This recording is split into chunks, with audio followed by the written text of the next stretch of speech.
बार लोग heart attack experience करते हैं, वो भी जानलेवा, पर लोगों ने इस दिल की कभी नहीं सुनी। पूछो क्यों? क्योंकि इन लोगों का एज ग्रुप 30 साल से 50 साल का था। What's wrong here? Heart attack. Heart attack. Heart attack. Heart attack. Heart attack. Heart attack. ऐसे 8-10 हादसे देखने के बाद लोगों ने बेचारे इस दिल की अब जाके सुनी है। और चूंकि फिट लोगों को भी हार्ट अटैक्स आ रहे हैं, तो कहीं अगला नंबर आपका तो नहीं। डरो मत, ये साइंटिफिक और अवेयरनेस वीडियो है।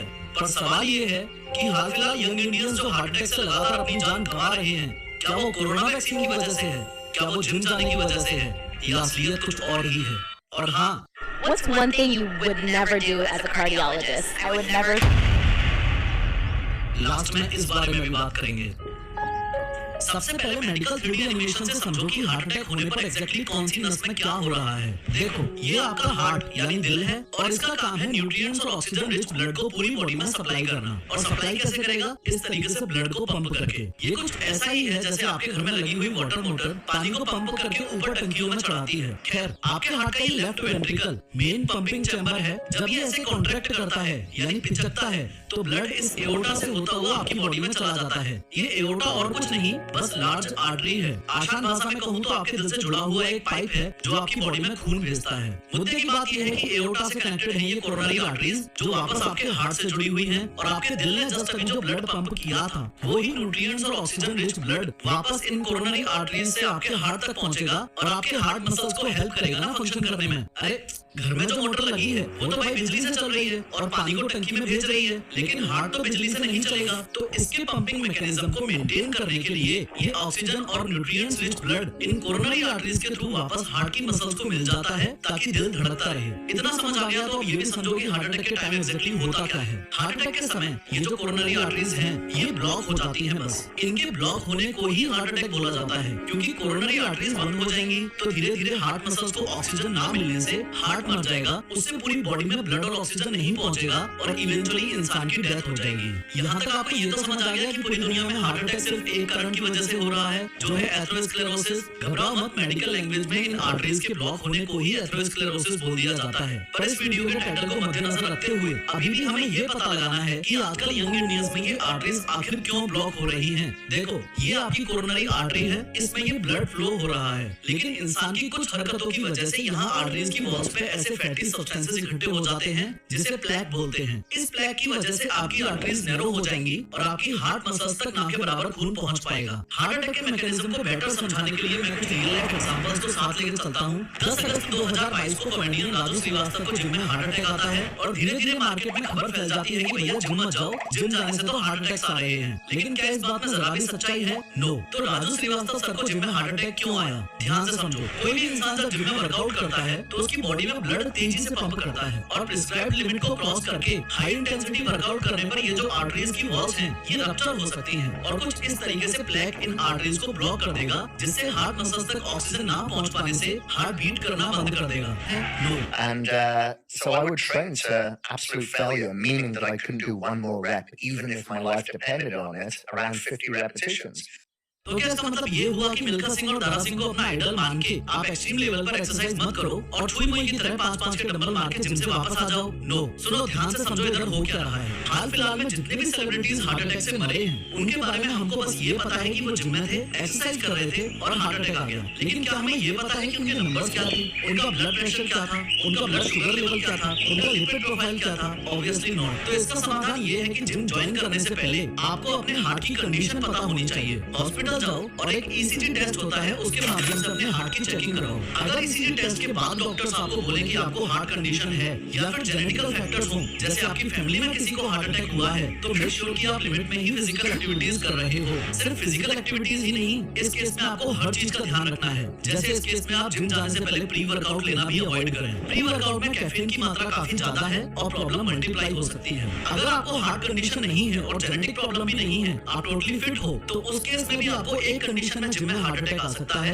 और वो है एक दूसरे की होड़ करना। जिम में घुसते ही आपने देखा राइट साइड में दोस्त इंटेंस वर्कआउट कर रहा है, लेफ्ट साइड में क्रश वर्कआउट कर रही है और अपनी मर्दानगी साबित करने के लिए आपने 40-40 के डंबल्स उठाए और सीधा इंक्लाइन डंबल बेंच प्रेस पर ले लिए। इस बेवकूफी भरी हरकत से आपकी हार्ट मसल्स पर अनएक्सपेक्टेड लोड आएगा और आर्टरीज के वॉल्स के रप्चर होने के चांसेस बढ़ेंगे। वो इसलिए क्योंकि जिम में घुसते ही क्या आपने स्ट्रेचिंग की? नो। क्या आपने वार्म अप किया? नो। अगर इंटेंस वर्कआउट कर रहे हो तो अपनी बॉडी को उसके लिए प्रिपेयर तो करो। आर्टरीज ब्लॉक होने से हार्ट अटैक हो रहे हैं और हार्ट कंडीशन ना हो तो जिम जाने से हार्ट अटैक्स नहीं आते। ये दोनों बातें आपको अच्छे से समझ आ गई। इस वीडियो में लास्ट बस अब हमको ये समझना है कि यंग इंडियंस में कोरोनरी आर्टरी में ये जो फैटी सब्सटेंसेस और कोलेस्ट्रॉल यानी प्लेक इकट्ठा हो रहा है, इसको कैसे रोकें? अगर इसका समाधान मिल जाए तो हार्ट अटैक की टेंशन खत्म। खैर देखो, डॉक्टर्स का कहना है कि कोरोनरी आर्टरीज में इस प्लेक के पीछे 3 चीजों का हाथ है। मेरी टेबल पर रखी ये तीनों चीजें आप देख रहे हो। न्यूट्रिशनल लैंग्वेज में इनको 3 वाइट पॉइजंस बोला जाता है और टेंशन की बात ये है कि ये हमारी ईटिंग हैबिट्स का अहम हिस्सा बन चुकी हैं। और ये तीनों चीजें हैं सॉल्ट यानी नमक, रिफाइंड शुगर यानी चीनी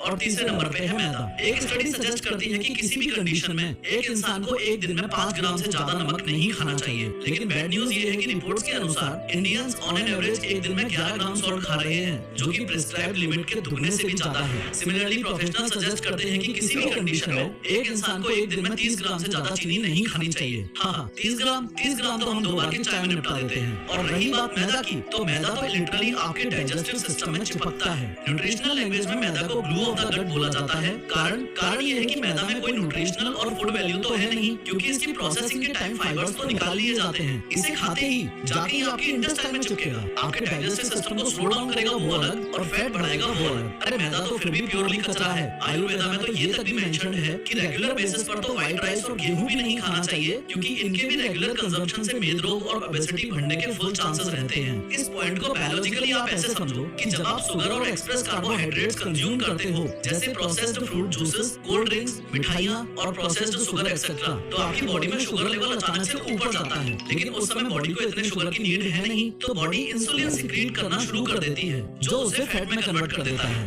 यही कारण है कि बाबा रामदेव आपको इतने सालों से चिल्ला चिल्ला के समझा रहा है कि इस गुलाब जामुन और बंगाली मिठाई का 95% आपकी बॉडी के अंदर जाके फैट में ही कन्वर्ट होना है। और अगर आप लगातार खाओगे तो बाहर से देखने में तो सिर्फ 8 मंथ्स प्रेग्नेंट दिखोगे, लेकिन अंदर से पेनक्रियाज में सूजन आएगी और ग्रेजुअली डायबिटीज के रास्ते भी खुल जाएंगे। सॉल्ट, शुगर और मैदा की बुराइयां सुनने के साथ आप ये भी अच्छे से समझ लो कि अमेरिकन या दूसरे देश वाले कोई दूध के धुले हुए नहीं है। मॉडर्न लाइफस्टाइल ही ऐसी है कि पूरी दुनिया ही कचरा खाने में लगी हुई है। लेकिन फिर भी इंडियंस को हार्ट अटैक इसलिए ज्यादा आ रहे हैं क्योंकि इंडियंस के साथ जेनेटिक इश्यूज भी हैं। हमारे जेनेटिक प्रीडिस्पोजिशन की वजह से इंडियंस में हार्ट अटैक के चांसेस वेस्टर्न कंट्रीज के मुकाबले 3 गुना ज्यादा हैं, जापानीज के मुकाबले 6 गुना ज्यादा हैं और चाइनीज के मुकाबले 20 गुना ज्यादा हैं। कहने का तात्पर्य ये है कि हम ऑलरेडी एक लोडेड गन है और उसको stressful life, smoking, alcohol, improper sleep, नमक, चीनी और मैदा वाली वेस्टर्न लाइफस्टाइल के साथ कंबाइन किया जाए तो दिल पे गोली चलेगी ही चलेगी। रही बात कोरोना वैक्सीन की, तो कई स्टडीज में ये बात सामने आई है कि जिन जिन लोगों को mRNA वैक्सीन लगी थी, उनमें से काफियों में हार्ट इश्यूज नोटिस किए गए हैं। लेकिन ऐसे हार्ट इश्यूज जो बहुत रेयर एंड माइन्यूट हैं और कंप्लीटली रिकवरेबल हैं, जिन्हें मेडिकल लैंग्वेज में मायोकार्डाइटिस बोलते हैं। कोरोना वैक्सीन लगने से किसी को हार्ट अटैक तक आ जाए, ऐसे केसेस सामने नहीं आए हैं। लेकिन अगर आप मुझसे पर्सनली पूछते हो कि मैं इस बात पर कितना भरोसा करूंगा, तो मेरा आंसर है रत्ती भर भी नहीं। ये $1 बिलियन मेडिकल इंडस्ट्री के ड्रग माफियाज आपके सामने वही रिपोर्ट्स और स्टडीज रूट करवाएंगे जिनसे इनको नुकसान ना पहुंचे। फाइनली आप समझ चुके हो कि हार्ट अटैक से बचने के लिए ये 6 रियली इंपॉर्टेंट बातें आपको ध्यान रखनी है। लेकिन सबसे ज्यादा जरूरी है ये 7वीं बात। कान खोल के सुनो, हार्ट एक्सपर्ट्स क्या बोल रहे हैं। What's one thing you would never do as a cardiologist? I would never smoke. I would never smoke anything. I would never smoke. I would never smoke. Smoke. It's the worst thing you can possibly do for yourself. क्या reports बताती हैं कि heart attack के पहले 1 घंटे में 30% लोगों की जान चली जाती है और 8 से 10 मिनट के अंदर ब्रेन में परमानेंट डैमेज तक हो सकता है। लेकिन ये दोनों ही चीजें रोकी जा सकती हैं अगर आपको ये पता है कि सीपीआर कैसे देते हैं। इनफैक्ट सीपीआर देते वक्त कई बार तो रिब्स भी टूट जाती हैं और डॉक्टर्स ये भी कहते हैं कि रिब्स टूट भी जाएं तो भी सीपीआर चालू ही रखना है। खैर अगली वीडियो में सीपीआर देना सिखाऊंगा।